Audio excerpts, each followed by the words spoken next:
Today we're going to be looking at a list of the dumbest criminals of all time. Now let's say you're trying to rob a bank, right? You got to have a whole plan. You got to be decisive. You know what I'm saying? What are some other words? You got to be intrusive. You know, you can't be dumb. That just don't work. Like, you cannot be a dumb criminal. So I'm guessing most of the people in this video are on drugs. In 2009, Matthew McNally and Joey Miller robbed a home in Iowa using masks. What is going on with their face? Don't tell me these are face tats. I can already see why this is titled the dumbest criminals of all time. If you're gonna get a FaceTime, at least get like a little teardrop by your eye or some shit. Lie about your bodies. In 2009, Matthew McNally and Joey Miller robbed a home in Iowa using masks drawn onto their faces with permanent black marker. Whilst on the run, you couldn't get a real mask to rob someone's house? These motherfuckers drew masks onto their face with marker. That's brilliant thinking right there. Whilst on the run, the two discovered that permanent black marker doesn't rub off easily, leading to their simple arrest and embarrassingly stupid mugshots. However, these two still look like geniuses in comparison to some of the other idiots who Yo bro, buy a mask. Like, are you dead ass right now? See what I mean? Those two were definitely on drugs. Talking about as we discuss the stupidest criminals of all time. Take for example MacArthur Wheeler, who robbed two banks in broad daylight as he thought that pouring lemon juice on his face would make him invisible to cameras. When shown the bank surveillance footage, Wheeler refused to believe that he was visible, stating to officers, You didn't think not once. Let me actually try this first to see if it works. He just fully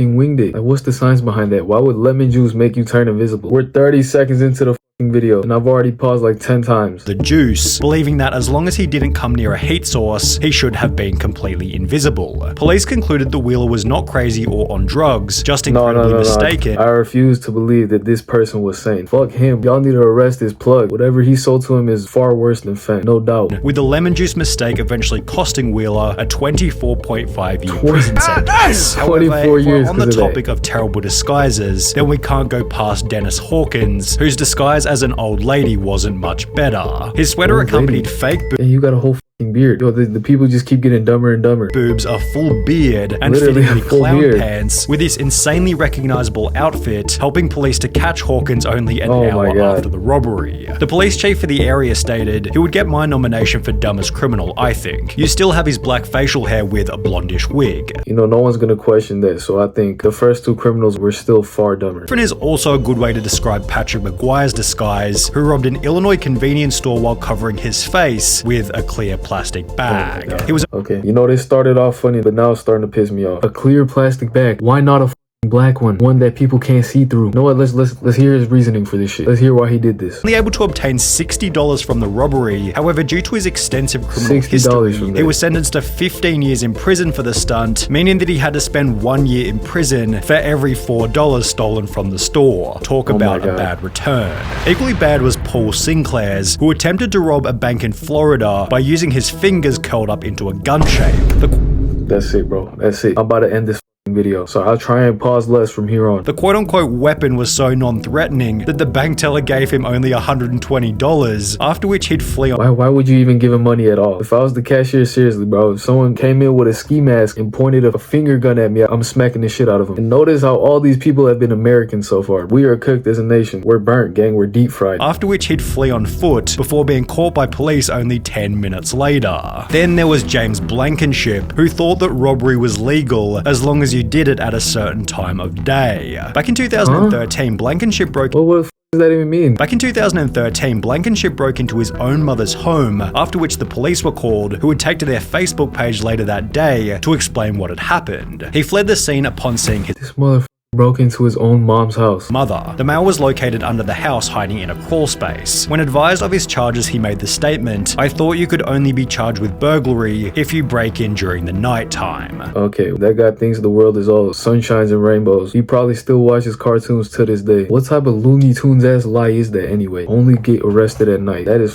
bogus. He was given 180 days in jail and ordered to pay a $100 fine, yet this wasn't the only time when the person was dumb enough to think that a law didn't apply to them. Because when Ruben Pavin was caught stealing from a charity thrift shop in New Hampshire, he'd stated— You're stealing from charity companies? Like, how low have you sunk, gang? A charity company, bro. That's diabolical. Who the f This looks like bro brought his son with him too. The dude is bold.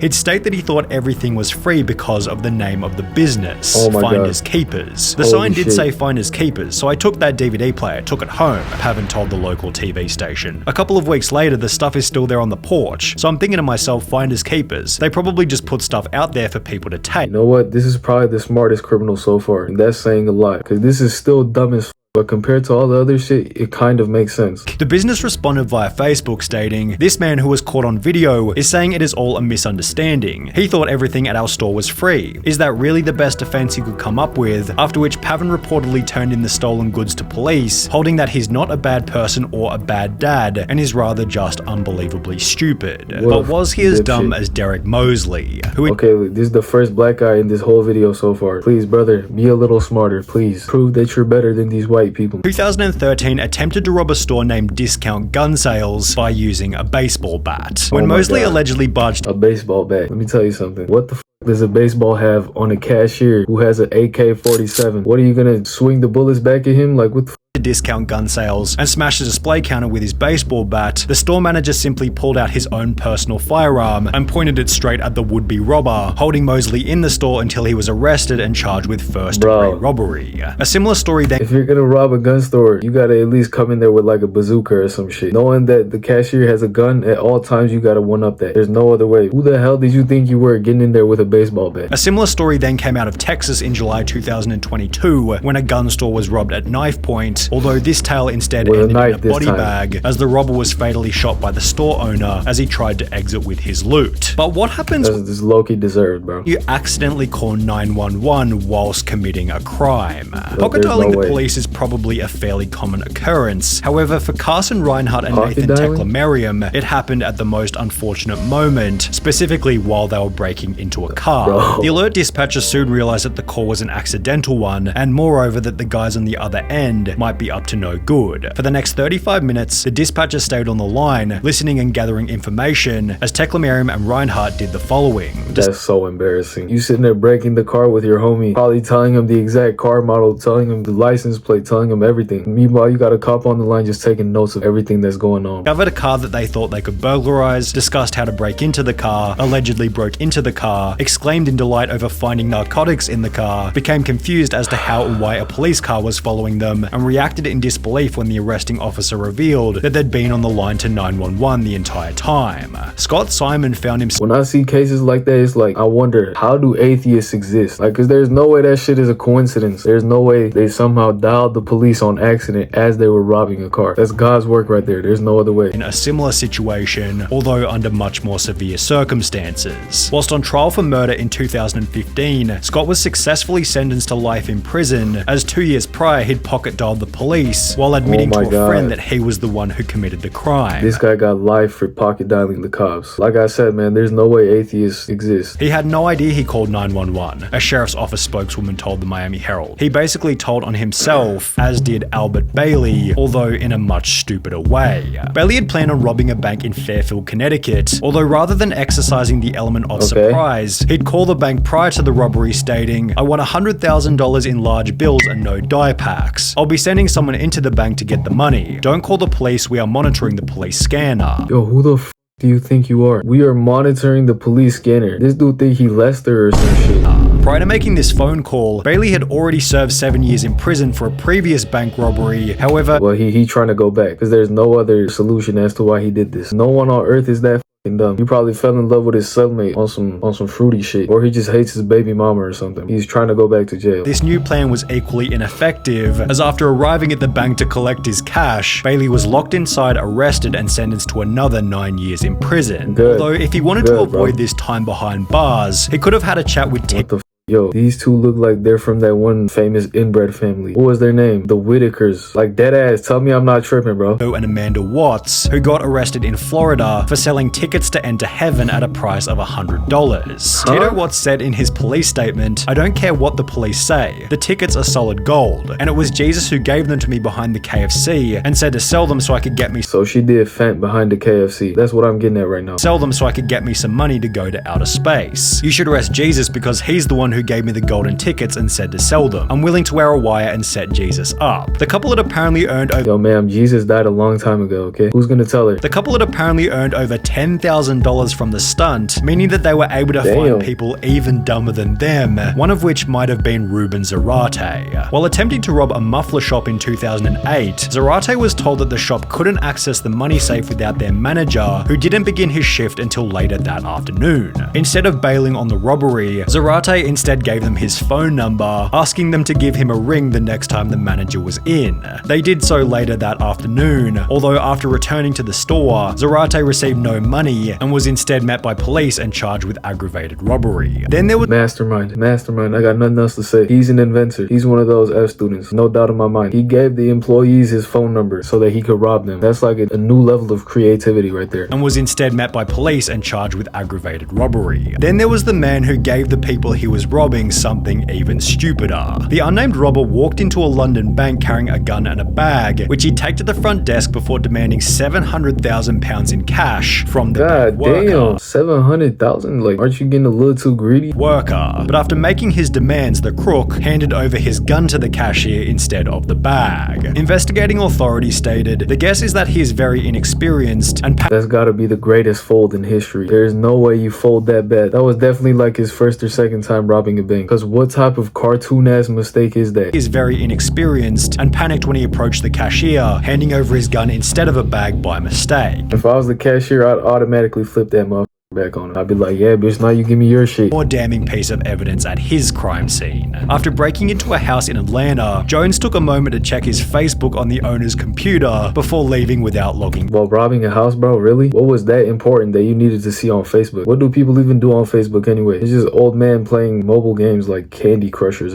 Jones took a moment to check his Facebook on the owner's computer before leaving without logging out. Less than 3 years later, a similar story entered news headlines, reading, a 26-year-old Minnesota man has been tracked down by police after leaving his Facebook profile logged in at a house he allegedly robbed, although this story has a much funnier ending. The homeowner decided to message the robber via his Facebook, stating, you left a few things at my house last night, how can I get them back to you? Which was followed by the robber agreeing to come back to the home so he could collect the stuff he forgot. However, the robber didn't get any of his items back and was instead— You dumbass idiot. You fucking bozo. I hope this guy gets touched in jail. Like, real talk, bro. I'm beginning to think like some of these suspects are just trying to go to jail. Arrested while still wearing a watch that he'd stolen from the night before. While both of these idiots used social media poorly, at least they didn't brag about the robbery in a YouTube video, as is what happened in the bizarre case of Hannah Sabata. In 2012, at the age of 19, Sabata stole $6,000 from a bank in Nebraska, and while almost anybody else would have simply kept quiet, Hannah instead took to her YouTube channel Jelly Beanie to upload a video titled Chick Bank Robber, in which she'd straight up admit to having just committed a robbery. She'd then discuss her entire methodology. And you have 11k subs, so you know people are gonna see this, right? No, actually she probably got this many subs after she posted it. Regardless, that does not take away from how dumb this is. Crime, while showing the money and the amount that had been stolen, before concluding the video by describing the vehicle she had used and that it had its license plate. She's giving the cops bonus information. Yo, let's get it. Moved. This information eventually resulted in Hannah Sabata's arrest and sentencing of 10 to 20 years prison, done so in a 10 to 20 years. If you would have just kept your mouth shut, no one would have ever known. Courtroom filled to maximum capacity with people who had seen the video. Just 2 years prior to this, 21-year-old Frank Singleton was being released from Palm Beach County Jail, having just served time for a trespassing charge. The only issue was he didn't have a car to leave the jail, so he decided to steal one from the visitors.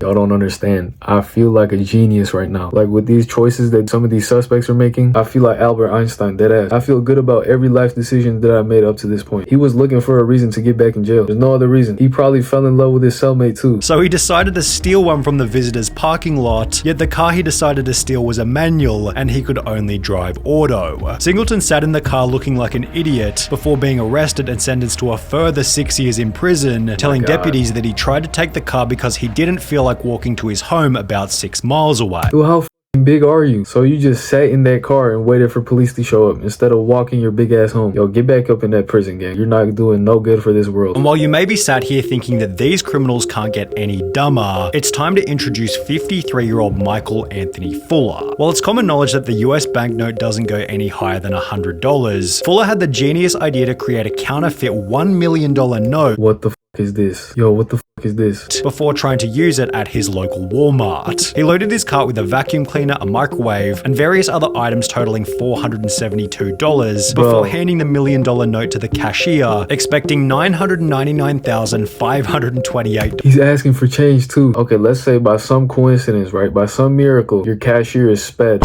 or he's like mentally ill or some shit, and he accepts this bill. Like, dick, bro, get out of there. And then you have the audacity to ask for $900,000 in change. Yo, bro, I hope you get at least 40 years in prison. Life in prison for that stupid ass shit. In change. Needless to say, Walmart wasn't able to facilitate this, and instead store staff called police. Fuller was later charged with attempting to obtain property by false pretense and uttering a forged instrument. As deserved. As always, man, y'all let me know what y'all thought of this video in the comments. Let me know who y'all thought the dumbest criminal was. You're gonna have to do some brainstorming for that, because there was a lot of them, bro. I can comfortably say after that I am a genius. You know what I'm saying? Never doubt your own abilities, because when you look and see people like this, what DJ Khaled said. You smart, you loyal, you grateful. I appreciate you smart, you loyal. But yeah, anyway, man, I'm gonna catch y'all later, man. Peace out.